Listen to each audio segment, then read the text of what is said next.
Hey everyone, this is Mike Ream, and I just wanted to do a quick demo of this global search Lightning Web Component um, and how it's quite similar to the very popular lookup component on GitHub from a user with the last name Puzzle.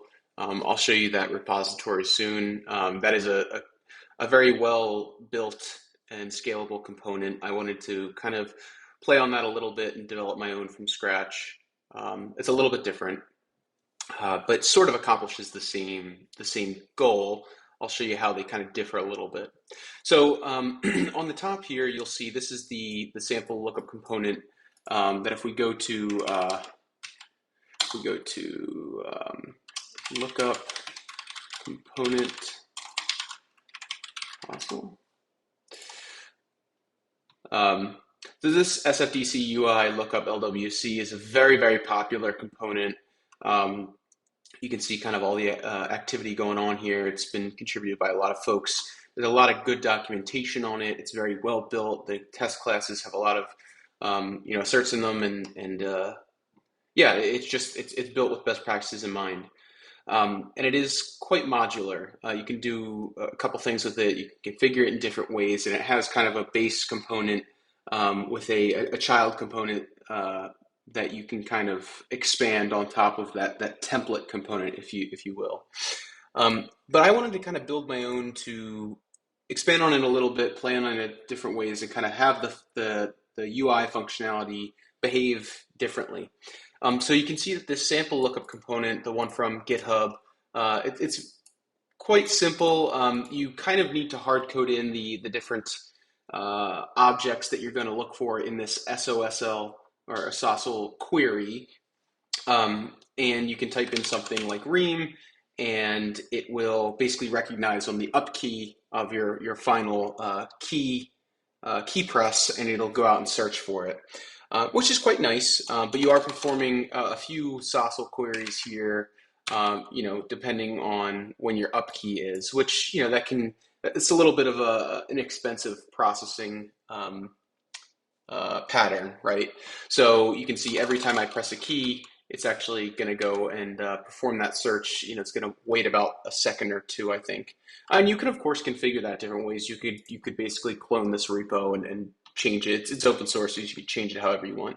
And then it just uses basically a standard modal pop-up here if you wanted to create a new account or a new opportunity or whatever object that you hard code in here, right? So right now, out of the box, that component comes with accounts and opportunities, and you could of course add in tests or whatever, and tell it, which basically new buttons you want to show up here. So if you want, I've tweaked it a little bit so it only shows accounts, and then it's essentially when you click that button, it's going to show the standard Salesforce new account page.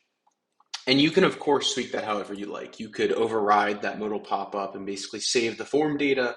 And so it overlays on top of the screen that I'm showing you here. And then once you fill in the data, you click OK. It adds it as a little pillbox down here. You could tweak it a bunch of different ways. So what I wanted to do here with global search, and this is my own component. So I go to my repos here. So there's some of the features here, some usage, and then the dependencies and all that stuff. But basically, what this will do is it's also using SOSL, Salesforce Object Search Language, and you can tell it in the system, in the code. So if I go here to edit page, what's kind of nice about this is it is dynamic in the sense of what objects you can search on and what fields you want to return in the data tables. And it's all just added here kind of in the user parameters, right? So here I can say the object API name, so specify which objects you want to search for. And it's a little bit different than the standard lookup component that comes on GitHub that I was showing you before. And of course, all that is editable, but mine kind of expands on it a little bit. So I want to say, search across the account opportunity and task object, and I can add more here, just delimit it by a comma, right? So I could say case, I could say event, I could do basically anything there, but I'm going to delete those. And the search fields, it says specify which fields are to be returned as columns in the data table. Fields will automatically be added or removed as columns in the data table if they exist on the object, enter in the format shown, right? And I'll show you what I mean here. So say I want to search across account, opportunity, and task. And then basically when I get results back, and I'll show you how this is a little bit unique here. It kind of segments it in tabs using kind of the standard Lightning tab set components. You basically just say, give a list of fields, and the code will actually say, okay, does this field exist on the account, opportunity, and task? It's only on account and opportunity. Task doesn't have a name field. Okay, so show this field on the resulting account and opportunity data tables, but hide it on the task, right? Tax ID, is that across different opportunity or different objects here? It's only on account. Okay, only show it on the account data table, right? So basically it allows the user to just easily kind of type in whatever they want, and the code kind of does the work for them. So I'll show you what I mean here. So it says enter a search term and press the enter key to see results. So I'll type in Reem, I'll press enter, and it's telling you, here that it found these different records, and I can actually see that it's segmenting the records found dynamically based on the objects that it found results in, right?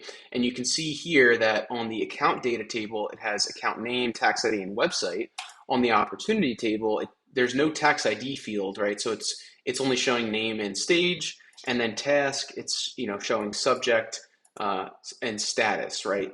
Again, so it's dynamically kind of showing you the results based on what properties exist on which objects. So if I add in here, if I go in here and create a case, right? So let's go create a case. Let's go to our service console and let's create a case. And we'll just call this case, we'll give it a status new, case origin phone. We'll link it to, not Reem, we'll link it to this account, Reem test. And we'll just say it's mechanical installation issue. And the subject will just say, Reem has an issue. And we'll just give it there and say save. And now you can see that if we come back here, right now it's not going to show up because we're not telling the search component to search on cases, right? But if we go here to the edit page, the Lightning App Builder here, and we add case as another parameter, and we already have subject in there, which is already something that on the case object, we can click save, and we'll come back here. And if I type in Reem, you can see now that case shows up as an option, right? So the code is dynamically parsing all of the basically the parameters that you're providing it, and it's doing some global searches across all of those objects and returning the proper columns just based on that simple list delimited by a comma that you can provide it. So it's quite user-friendly, it's quite configurable, and it is quite fast using Sossel. So you can see if I type in test, I have a lot of test records here. It's returning those records quite quickly. You can see that I only found results here on opportunity and account. And the other cool thing is once you get to this point, already baked in are basically some modals. There's a modal component that's using the new Winter 23 modal feature with Lightning Web Components, where if I select some records here, it's passing in the selected records, and you can configure this button to do basically whatever you want. So right now I have this global search component kind of operating as a quasi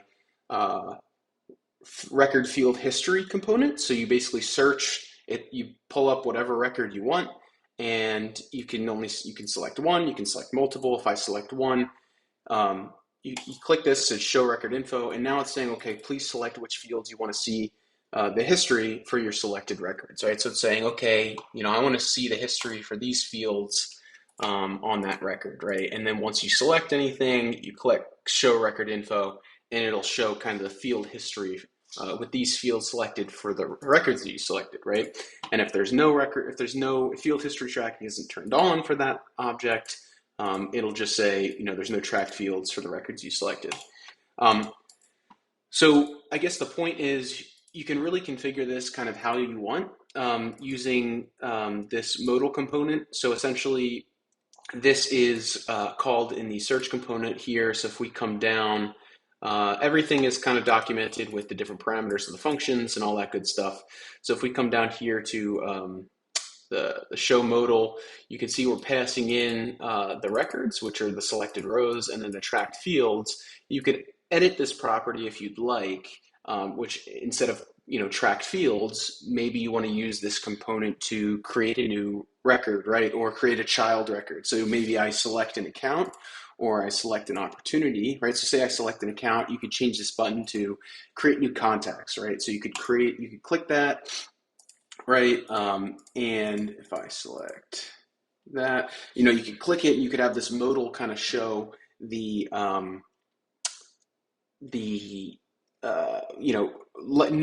new contact page and then automatically link it to that account, and then you could have it redirect, right? So you could kind of do whatever you want. So the framework is there, and you can kind of add on to it with kind of this framework. So I just wanted to demo that, just do a quick demo and explain kind of with the new modal component functionality in Winter 23 and kind of some other cool stuff that's coming down the pike with Lightning Web Components, what you can really do to add on to make some cool global search components in Salesforce.